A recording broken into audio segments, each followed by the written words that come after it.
Bahari ya Hindi ilikuwa tulivu. Tulivu kwa namna ya hatari. Ile aina ya utulivu unaowatia wasiwasi wavuvi wenye uzoefu. Utulivu ambao daima hutangulia dhoruba. Kilomita 200 kutoka pwani ya Dar es Salaam. Juma, mvuvi wa miaka 42, alikuwa akiendesha mashua yake ndogo ya uvuvi katika bahari kuu. Alikuwa ameondoka kabla ya alfajiri akitumaini kupata jodari, lakini baada ya masaa 6 alichokuwa amepata ni jua kali lililomunguza na ukimya wa bahari. Na ndipo alipokiona. Mwanzoni alidhani ni kipande cha ubao kinachoelea, takataka nyingine iliyobebwa na mkondo. Lakini kitu katika jinsi kilivyokuwa kikisogea, jinsi kilivyokuwa kikipambana na mawimbi badala ya kusombwa navyo, kilivuta hisia zake. Alichukua darubini yake na kukaza macho. Moyo wake ulisimama. Alikuwa ni mbwa wa Kijerumani aliyechoka dhahiri, akijitahidi kwa shida kuweka kichwa chake juu ya maji peke yake, bila nchi kavu kuonekana, bila mashua karibu. Hakuna kitu. Tumbo la Juma lilijikunja. Hii haikuwa nadra tu, ilikuwa haiwezekani. Lakini vipi? Mungu wangu, alinong'ona, tayari akiongeza kasi ya mashua kuelekea mnyama huyo. Alipokaribia, hali halisi ilikuwa ya kuhuzunisha zaidi. Miguu ya mbwa ilikuwa bado inasogea, lakini polepole na bila mpangilio. Kichwa chake kilipanda na kushuka na kila wimbi, mdomo wake ukiwa juu kidogo tu ya uso wa maji. Alikuwa amebakiza dakika chache, labda sekunde. Juma alizima injini na kupiga kelele kutoka upande wa mashua, "Vumilia rafiki, niko hapa." Mbwa hakujibu. Alikuwa mbali sana katika ulimwengu wake wa hofu na uchovu, macho yake yakiwa yamekodoa. Bila kufikiria, Juma alivua shati lake, akatupa ngazi ya kamba nje na kuruka majini. Maji yalikuwa baridi kuliko alivyotarajia. Chumvi ilimchoma machoni, lakini alisonga mbele kupitia mawimbi, macho yake yakikazia kuogelea dhaifu kwa yule mbwa.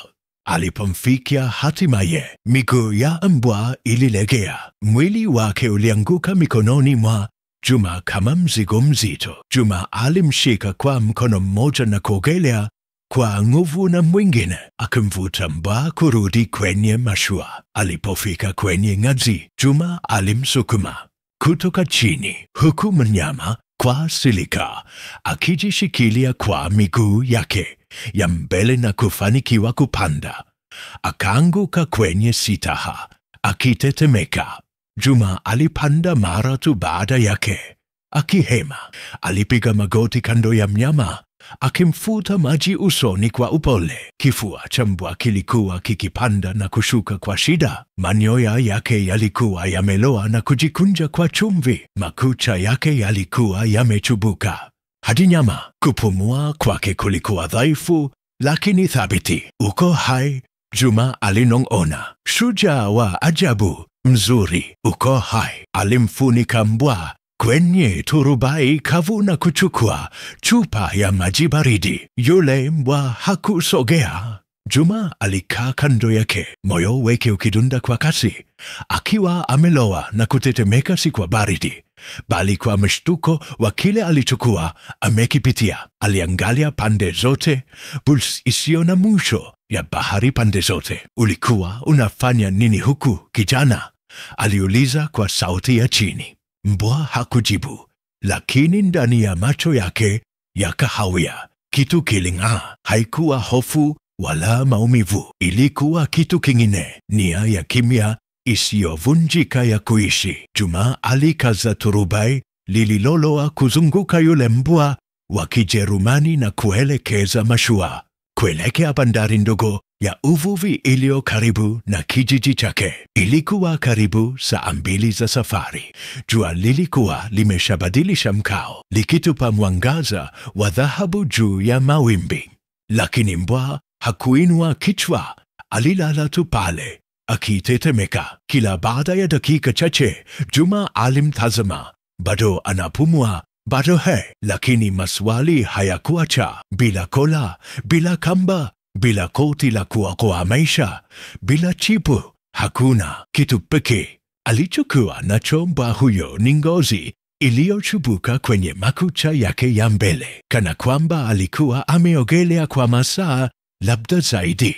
Juma alikuwa amewahi kuona mbwa wakitupwa kutoka kwenye mashua na wamiliki katili, wakitupwa kama taka, lakini kamwe si mbali hivi na pwani. Kilomita 200 ilikuwa kitu kingine. Alinyosha mkono wake kwa uangalifu na kugusa mgongo wa mbwa. Una jina kijana? Hakuna jibu, hakuna harakati. Juma aliuchunguza uso wa mbwa. Macho yake sasa yalikuwa wazi, makini, bado hayakuamini, lakini yalikuwa yakitazama. Mashua ilipofika nchi kavu, Juma hakwenda moja kwa idara ya wanyama. Kitu ndani yake kilikataa. Badala yake alimbeba mbewa dhaifu na mlegevu hadi kwenye gari lake la zamani la pickup na kuendesha moja kwa moja hadi kwenye kliniki ndogo ya mifugo aliyoijua pembezoni mwa Dar es Salaam. Mhudumu wa mapokezi aliinua macho yake alipoingia mlangoni. Bwana huwezi. Alikaribia kuzama kilomita 200 kutoka pwani. Juma alimkatiza bila kitambulisho, bila maelezo. Ninahitaji tu mtu amchunguze. Ukimya ulitawala chumbani. Daktari wa mifugo kijana alitokea, macho yake yakiwa yamekodoka. Umesema kilomita 200 baharini? Juma alitikisa kichwa. Nilimkuta akiogelea peke yake. Baada ya sekunde chache, mbwa alipelekwa chumba cha nyuma. Juma alikaa kwenye chumba cha kusubiri akiwa amelowa maji ya chumvi na wasiwasi. Hakujua hata kwa nini alihisi kushikamana naye sana. Labda ilikuwa ni ukweli kwamba mbwa huyo wa Kijerumani hakukata tamaa, hata wakati kila kitu ulimwenguni kiliposema anapaswa kufanya hivyo. Daktari Dek Fatuma alirudi baada ya kama dakika 20. Amepungukiwa maji sana mwilini, ana mikwaruzo na amechoka kabisa, alisema, akitulia kwa muda, karibu kutoamini, lakini moyo wake bado una nguvu. Ataishi. Juma alishusha pumzi ya afueni. Asante Mungu, hana chipu, daktari aliongeza, lakini tumepata kitu cha ajabu. Alimpa Juma kipande kidogo cha chuma kilichoshika kutu. Kilikuwa kimekwama kwenye manyoya yake karibu na shingo. Inaonekana kama sehemu ya medali ya utambulisho iliyovunjika. Juma alikigeuza kitu hicho. Sehemu kubwa ya maandishi ilikuwa imefutika, lakini ilikuwa imebaki herufi moja tu.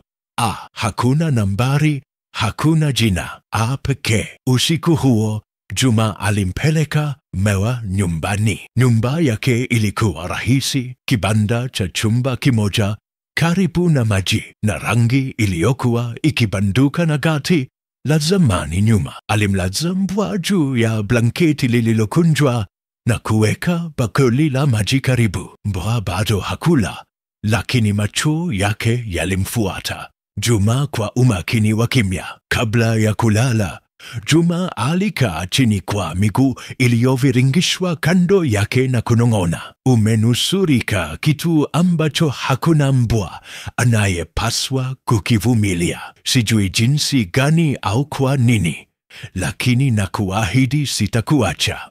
Mbwa alipepesa macho pole. Bado haikuwa imani, lakini kulikuwa na kitu pale, kitu kilichokuwa kinakua. Kesho yake asubuhi, Juma aliamshwa na sauti ya kucha zikigonga taratibu kwenye sakafu ya mbao. Kwa sekunde moja alidhani ni ndoto, lakini alipofungua macho alimwona mbwa wa Kijerumani, dhaifu lakini amesimama, akitembea pole kwenye kibanda. Alikuwa akitembea kwa ugumu, akiegemea zaidi mguu mmoja, lakini alikuwa akitembea. Juma alikaa. Haya, jione.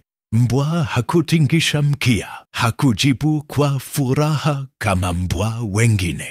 lakini alisimama, akamtazama Juma na kupepesa macho mara moja. Juma aliinuka, akajaza bakuli na maji safi na kuweka kuku kidogo aliyepikwa kando yake. Mbwa alinusa, kisha akaanza kula polepole na kwa tahadhari, lakini kwa uthabiti. Ilikuwa ni mara ya kwanza kula tangu aokolewe. Juma alichuchuma karibu, akimtazama kwa karibu.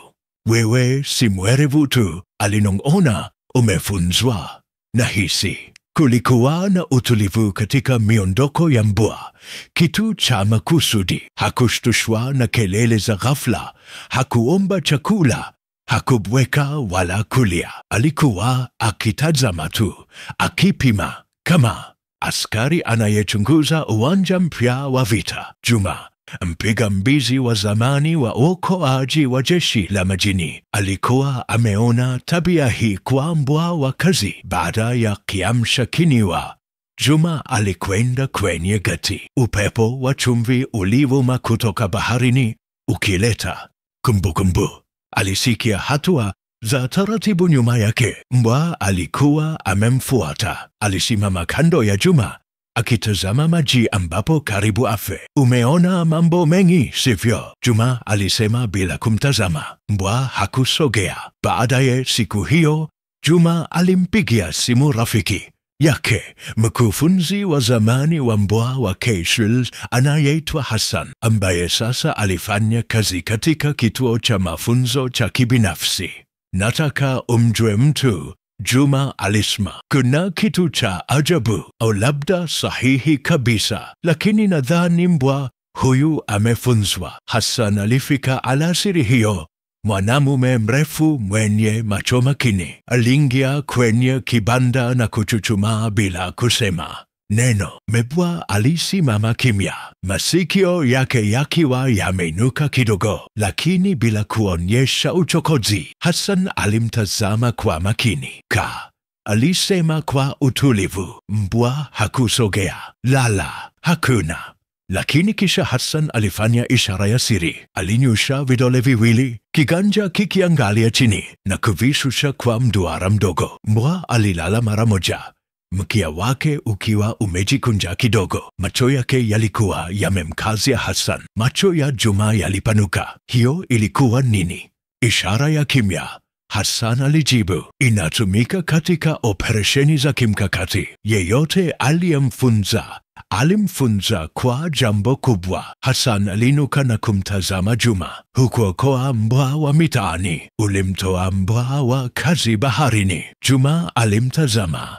Yule mbwa ambaye sasa alikuwa amelala, bado akitazama kimya. Kwa nini mbwa aliyefunzwa awe kilomita 200 kutoka pwani? Aliuliza. Hassan hakujibu. Hakukuwa na haja, kwa sababu swali lililofuata lilikuwa baya zaidi. Nani alimtuma huko na kwa nini? Usiku huo Juma hakuweza kulala. Alikaa dirishani akimtazama mbwa ambaye sasa alikuwa amepumzika chini ya kitanda chake. Kipande kile cha chuma, medali iliyovunjika yenye herufi A, ilikuwa mezani. Alichukua, akaigeuza tena, bila chipu, bila kitambulisho, bila majibu. Lakini sasa kulikuwa na kitu zaidi: misheni, dalili na uwezekano wa kutisha kwamba mbwa huyu alikuwa ameona au kutoroka kutoka kwa kitu ambacho hakuna mtu aliyepaswa kujua. Juma aliponyosha mkono kumpapasa mgongo wa yule mbwa. Mbwa aliegemea kidogo kwenye mguso. Kwa mara ya kwanza mkia wake ulitikisika kidogo tu. Bado haikuwa imani, lakini ilikuwa mwanzo. Siku 2 zilipita. Yule mbwa ambaye sasa aliitikia jina la utani askari alianza kupata nguvu. Alimfuata Juma kwenye kibanda, akipumzika karibu na miguu yake na hata kumgusa mkono wake kwa pua, akiomba kuku zaidi alipofikiri hakuna anayemtazama. Lakini kilichomsumbua Juma zaidi ni jinsi askari alivyoitikia sauti fulani, si za radi wala fataki, bali za helikopta. Kila ilipopita, hata kwa mbali, Askari aliganda, masikio yake yalishuka, mwili wake ulijikunja, na macho yake makini yenye akili yalikuwa magumu. Ulikuwa ni mtazamo wa mtu aliyefunzwa na wa mtu aliyeathirika kisaikolojia. Juma hakuweza kupuza. Alichukua tena medali ya chuma walioitoa kwenye manyoya ya mbwa na kukazia macho herufi zilizofifia. Lazima kungekuwa na kitu zaidi, hadithi, mahali, kitu. Mbwa hawaonekani tu kutoka popote katikati ya bahari. Kisha alifanya kitu ambacho hakuwa amefanya kwa miaka. Alifungua kompyuta yake ya zamani iliyokuwa imehifadhiwa kwenye kabati, ile ambayo hakuwa ameitumia tangu astaafu jeshini. Aliingia kwenye hifadhi data iliyolindwa inayopatikana tu kwa wanajeshi na wakandarasi wa zamani. Ilikuwa hatari, lakini fumbo lilimtafuna kwa siku kadhaa. Aliandika vichujio vichache muhimu: mbwa wa Kijerumani, KT-1, GWTZ, bila chipu, operesheni za hivi karibuni, pwani ya bahari ya Hindi. Kilichojitokeza haikuwa ripoti ya umma, ilikuwa faili la siri lenye alama nyekundu: operesheni Kivuli, mpango wa kurejesha mali za wanyama. Juma alipepesa macho. Hakuwahi kusikia habari hizo. Alibonyeza hakuna ruhusa. Alienda ndani zaidi, akitumia baadhi ya nambari za siri za zamani kutoka kwa operesheni zake za upigaji mbizi. Alifanikiwa kupata ufikiaji wa sehemu. Skrini ilifunguka, mandhari nyeusi, maandishi meupe: Emily A7, aina mbwa wa Kijerumani, jinsia dume, misheni, upelelezi baharini, msimamizi siri, hali imesitishwa, inadhaniwa imepotea baharini. Tarehe ya kusitishwa: siku 3 kabla ya Juma kumpata. Juma aliegemea nyuma kwenye kiti chake akiwa amedua.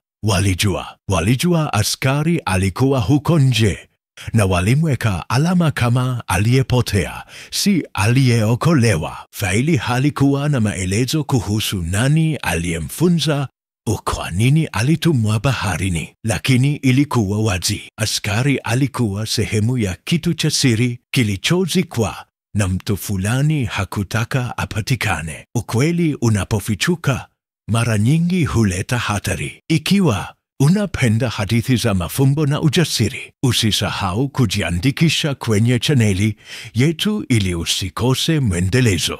Juma alisikia kelele nyuma yake. Aligeuka. Askari alikuwa amesimama koridoni, macho yake yakiwa yamekaza kwenye skrini ya kompyuta, masikio yake yakiwa yamesimama. Unaitambua hii, sivyo? Juma alinong'ona. Mbwa alisimama kimya. Kisha Juma akasikia sauti isiyo na shaka ya matairi kwenye changarawe. Alikwenda dirishani na kuvuta pazia. Gari jeusi la kifahari lilikuwa limesimama mwanzo wa barabara ya kuingia nyumbani kwake, bila namba za usajili. Wanaume wawili waliovalia kiraya walishuka. Mmoja alikuwa amebeba kifaa kidogo, mwingine glavu. Askari alianza kunguruma kwa sauti ya chini, karibu isiyosikika. Juma alifunga kompyuta na kurudi nyuma. Mtu fulani alikuwa akifuatilia hifadhi data, na sasa walikuwa hapa. Twende, askari alinong'ona akichukua funguo. Walitoka kimya kimya kupitia mlango wa nyuma, wakitoweka kwenye msitu nyuma ya kibanda. Gari la zamani la Juma lilikuwa limegeshwa mbele zaidi, kwenye njia iliyofichwa kwa tahadhari tu. Askari alimfuata pembeni, kimya kama kivuli, akiwa macho kabisa, akiwa tayari ndani ya gari. Juma alimtazama yule mbwa. Chochote walichokuwa wanakufanyia bado hakijaisha. Askari hakupepesa macho, alikuwa tayari. Juma aliendesha gari huku jicho moja likiwa barabarani na lingine kwenye kioo cha nyuma. Gari halikuwafuata, angalau si kwa wazi. Lakini hiyo haikumaanisha hawakuwa wakifuatiliwa. Askari alikaa kwenye kiti cha abiria akiwa macho na mwenye wasiwasi, masikio yake yakizunguka kwa kila sauti. Lugha yake ya mwili haikuwa ya hofu, bali ya makadirio. Alikuwa akichambua hali kama Juma. Kama askari, aliacha barabara ya lami nyuma na kufuata njia ya zamani ya vumbi iliyoelekea kwenye bandari ya mbali aliyoitumia Juma wakati wa kupiga mbizi. Sasa ilikuwa karibu imeachwa.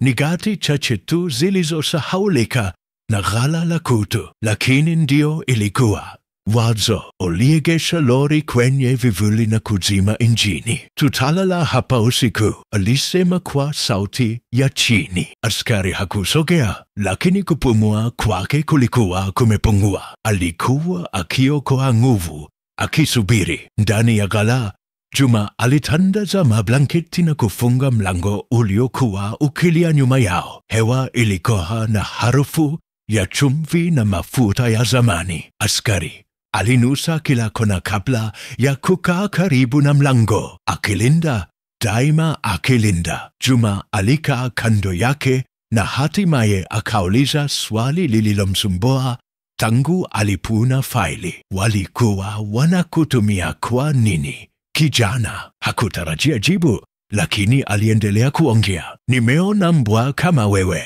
wapelelezi wa kijeshi, mbwa wa kunusa, hata katika timu za kupiga mbizi. Lakini wewe ni tofauti. Hukufunzwa kuti tu, ulifunzwa kufikiri. Askari alimtazama. Macho yake hayakuwa matupu, yalikuwa makini, ya kina, yenye ufahamu. Kisha alifanya kitu ambacho Juma hakutarajia. Aliweka kwato lake kwa upole kwenye buti yake, ishara ndogo lakini yenye maana kubwa. Juma alimeza mate. Sasa unaniamini? Mshindo mdogo, si hasa mshindo, lakini karibu. Usiku huo wote wawili walilala kidogo, hisia zao zikiwa macho. Alfajiri, Juma alimpeleka askari kwenye gati. Alikuwa na mpango wa mwisho, na ulikuwa wa hatari. Nitagundua nani aliyekutuma, alisema, akikaza mikanda ya mfuko usio penye maji. Lakini sasa watakutafuta, kwa hiyo unahitaji kujificha. Alisita. Isipokuwa unataka kukata tamaa. Umepitia mengi. Sisingekulaumu kama ungetoweka msituni na kutorudi nyuma kamwe. Lakini askari alipiga hatua mbele na kuweka mwili wake kati ya Juma na ukingo wa gati, akizuia. Hapana. Askari alimtazama moja kwa moja machoni. Hakuna neno lililohitajika. Juma alitabasamu kidogo. Sawa, mshirika. Waliingia kwenye mashua ndogo iliyofichwa nyuma ya gati. Juma alitumia kwa kupiga mbizi miaka iliyopita. Haraka, kimya na karibu kinyume cha sheria. Ilikuwa ya zamani, lakini ya kuaminika. Mashua ilipondoka, Juma alitazama pwani, na hapo lilikuwa limefichwa nusu kati ya miti gari jeusi. Alilaani kwa sauti ya chini. Walikuwa wamefuatilia lori. Askari alisimama mbele ya mashua, upepo ukipuliza manyoya yake, macho makini yakitazama ufuoni. Kisha mlango wa abiria wa gari ulifunguliwa. Mtu alitoka, amevaa nguo nyeusi, uso umefunikwa na kofia na miwani ya jua. Alichukua simu na kusema kitu. Ghafla askari alibweka, si kwa hofu, bali kwa kutambua. Juma alimtazama. Unamjua? Askari alibweka tena, wakati huu kwa sauti kubwa zaidi. Kisha akazunguka kwa miduara midogo kwenye sitaha, akiwa na wasiwasi. Ni mkufunzi wako? Hakuna jibu. Ni hatua za makusudi tu kutoka upande mmoja hadi mwingine. Juma aliguza mashua kwa kasi kuelekea bahari kuu. Bado hatuko tayari kwa hili, alinong'ona. Askari alikaa, lakini hakuondoa macho yake kwa yule mtu aliyekuwa akitoweka. Yeyote aliyekuwa mtu huyo, rafiki au adui, Jambo moja sasa lilikuwa wazi. Askari alikumbuka, na hivi karibuni ulimwengu nao ungekumbuka. Bahari ilikuwa na mawimbi zaidi kuliko ilivyotarajiwa. Juma alishika usukani kwa nguvu, huku mashua ndogo ikikabiliana na wimbi. Injini ililia chini ya shinikizo. Askari alikuwa kando yake, miguu imara, macho yamekaza kwenye upeo wa macho. Karibu saa nzima hakuna aliyesema, lakini ukimya kati yao ulikuwa mzito. Askari hakuwa tena fumbo tu, alikuwa sehemu ya kitu kikubwa zaidi, kitu hatari. Juma aliingia kwenye ghuba iliyofichwa aliyoitumia wakati wa kupiga mbizi. Miamba mikali ilizunguka, inayoweza kufikiwa tu kwa maji au kwa njia iliyofungwa msituni. Mahali pazuri pa kujificha. Alizima injini na kuruhusu ukimya utawale. Sawa, alinong'ona, akitupa kamba kwenye ufuo wa miamba. Wakati wa majibu, alifungua mfuko usiopenya maji na kutoa toleo lililochapishwa la faili la siri, Mali A7. Juma alikaa kwenye benchi la mashua na kusoma tena.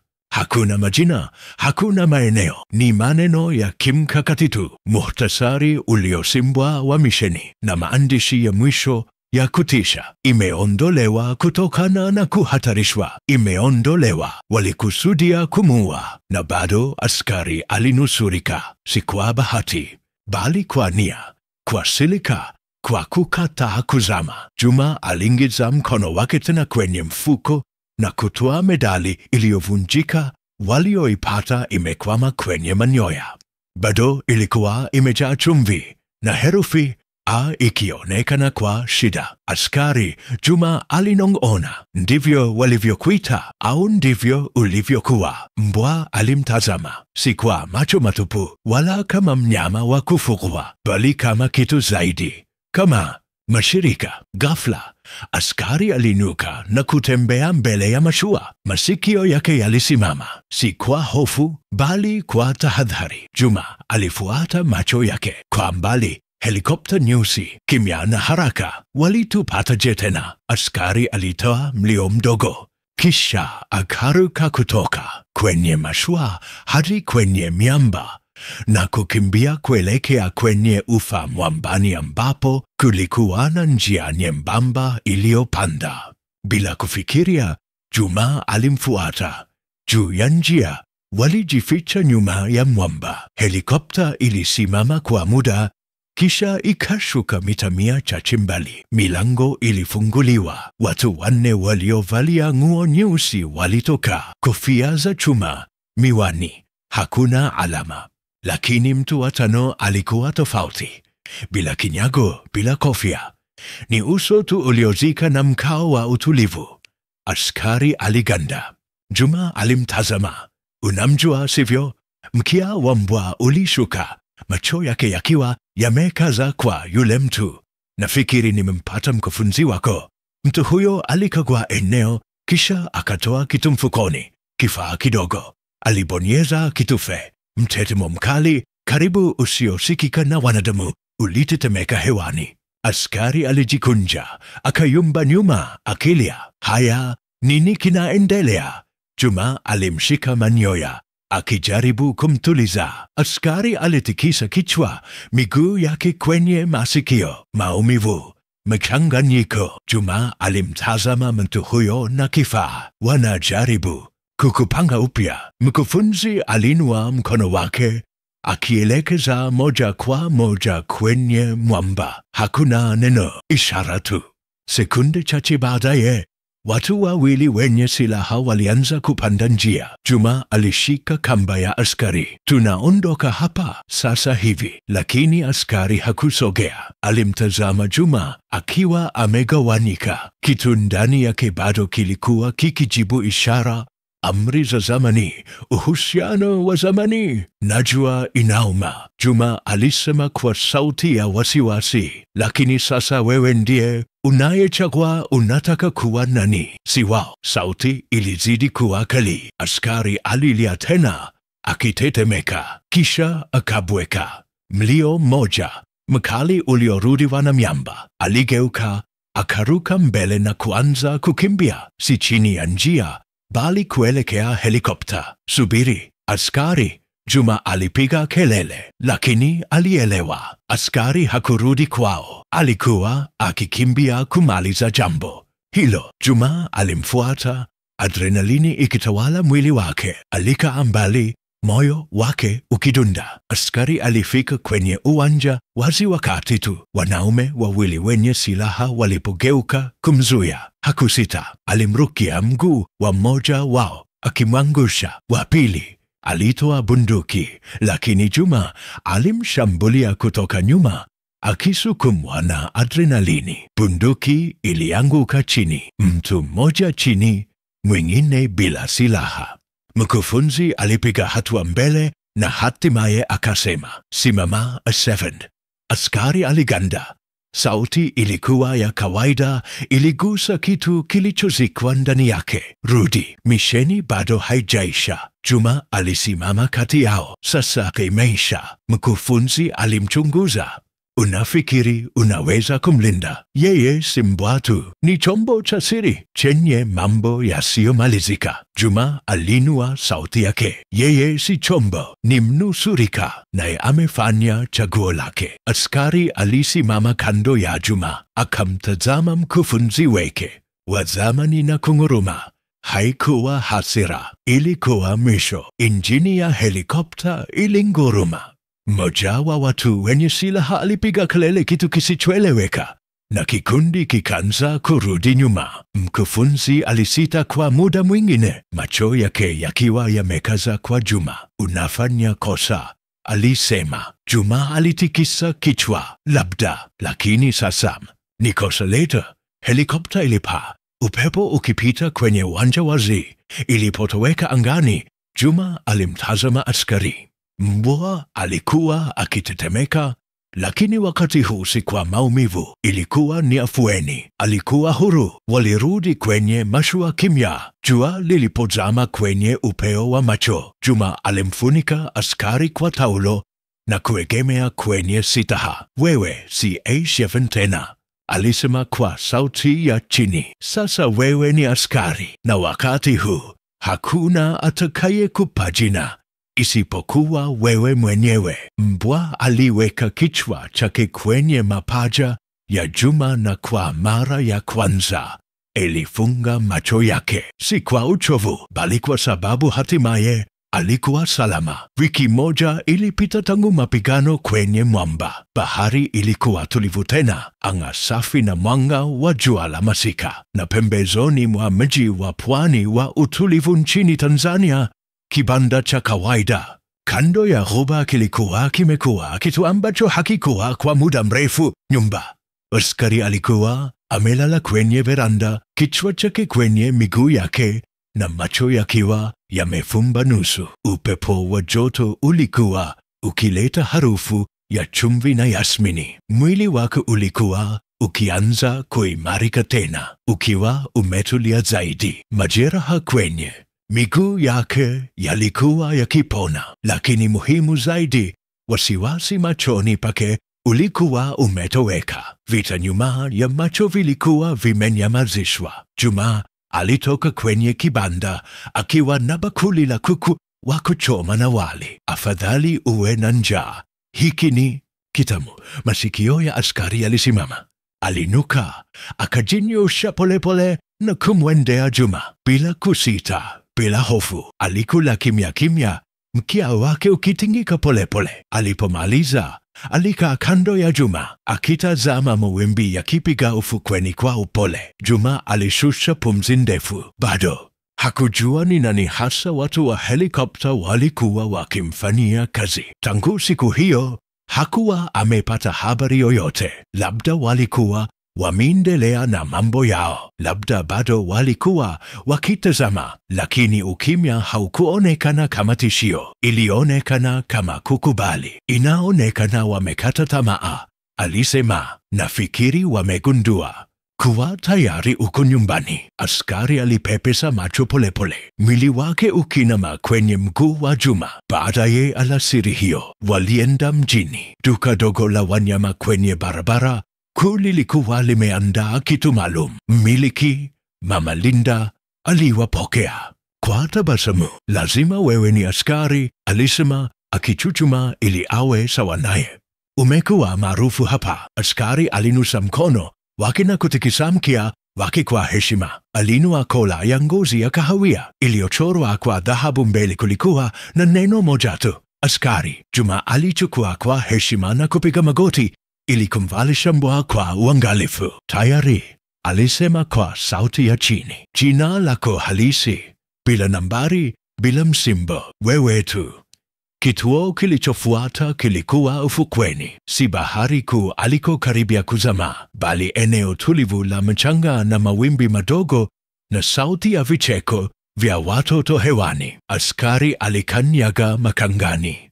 Kwa tahadhari, sauti ya bahari haikumfanya tena arudi nyuma. Juma alitupa mpira kwa upole ufukweni. Askari alisita, kisha akaukimbilia. Haikuwa haraka wala kwa madaha, lakini ilikuwa kwa uhuru. Aliporudi, ulimi wake ukiwa nje, Juma alicheka. Sasa ndio, hujambo. Sasa wewe ni mbwa wa ufukweni rasmi. Jua lilipoanza kuzama, walirudi nyumbani. Mwangaza uliguka kuwa wa dhahabu. Kibanda kiling'aa kwa utulivu na uchangamfu. Askari alijikunja miguuni mwa veranda. Kisha Juma akakaa kando yake, mkono wake ukiwa umemwegemea mgongoni. Walikaa hivyo kwa muda mrefu, kimya, kwa sababu wakati mwingine mambo yenye nguvu zaidi hayahitaji kusemwa. Sio kila uokoaji huanza na mpango, sio kila shujaa huvaa nishani, na sio kila kilichovunjika hubaki hivyo. Wakati mwingine tunachohitaji tu ni kupatikana. Ikiwa hadithi hii imegusa moyo wako, usisahau kujiandikisha kwenye chaneli, kupenda video hii na kuishiriki na mtu anayeamini katika nafasi ya pili. Safari ya askari inatukumbusha, haijalishi tumepotea kiasi gani, daima kuna njia ya kurudi nyumbani. Katika siku zilizofuata, utaratibu ulikuwa rahisi lakini wenye kusudi.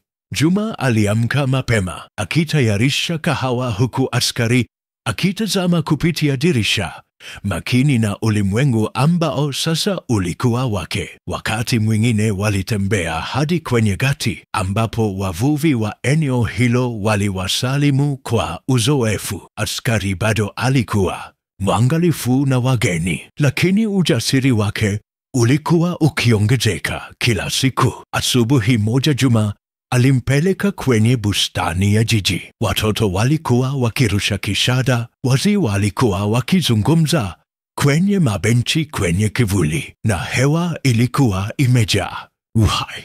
Askari alitembea kando ya Juma, mtulivu, akiwa na kola yake mpya iking'aa kwenye jua. Msichana mdogo alimkaribia akiwa na mpira mkononi. Anaweza kucheza? Aliuliza kwa tabasamu la aibu. Juma alisita kwa sekunde moja, lakini alimtazama askari na kuona kitu kipya machoni pake.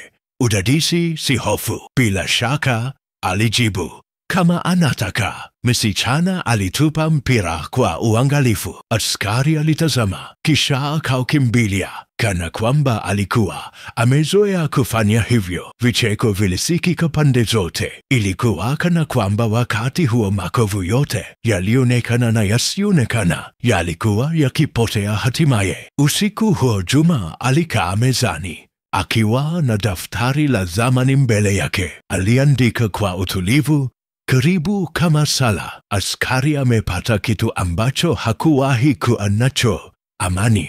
Sio ukosefu wa sauti, bali utulivu wa kujua kuwa uko mahali pako. Yeye si silaha tena, yeye si nambari tena, yeye ni yeye mwenyewe tu. Alifunga daftari, akamtazama mbwa aliyekuwa amelala karibu na mahali pa moto, na akatabasamu. Kadiri miezi ilivyopita, Juma aligundua kuwa naye alikuwa akibadilika. Hasira aliyokuwa nayo kutoka zamani, uzito wa hatia, vilikuwa vikiyeyuka. Askari alikuwa amemwokoa kama vile alivyomwokoa mbwa. Walikuwa wakiponyana pamoja, kimya kimya, hatua kwa hatua. Katika majira ya kuchipua yaliyofuata, kibanda kilikuwa zaidi ya nyumba. Kilikuwa patakatifu. Mimea ilichanua bustanini. Madirisha yalikuwa daima wazi, yakiruhusu upepo na nyimbo za ndege kuingia. Siku zilifuatana kama mawimbi tulivu ufukweni. Alasiri moja, Juma alipokea barua. Muhuri haukuwa wa kawaida, lakini yaliyomo yalimfanya asimame. Ilikuwa ni barua fupi tu: operesheni imefungwa. Hakuna maslahi tena kwa Mali Air. Fikiria, misheni imekamilika. Hakukuwa na saini, lakini haijalishi. Kwa mara ya kwanza, yaliyopita yalikuwa yamemwachilia rasmi. Juma aliichoma barua hiyo mahali pa moto bila kusita. Usiku huo, alitembea na askari hadi ufukweni. Anga lilikuwa limejaa nyota, na sauti ya mawimbi ilikuwa laini kama mnong'ono. Askari alikimbia mahangani kwa furaha, akichimba, akivingirika, akibweka kwenye povu la bahari. Juma alipiga magoti na kumwita. Ulijua kuwa kitaalam leo ni siku yako ya kuzaliwa? Alitabasamu. Mwaka mmoja tangu kila kitu kibadilike. Askari alimtazama, kisha akakaribia na kumlamba mkono wake. Heri ya siku ya kuzaliwa, rafiki. Walikaa pamoja mkangani, wakitazama ulimwengu ukilala. Hakuna helikopta, hakuna tishio, hakuna msimbo. Ni sasa tu, na wakati huo hakukuwa na shaka. Askari alikuwa hasa mahali alipopaswa kuwa.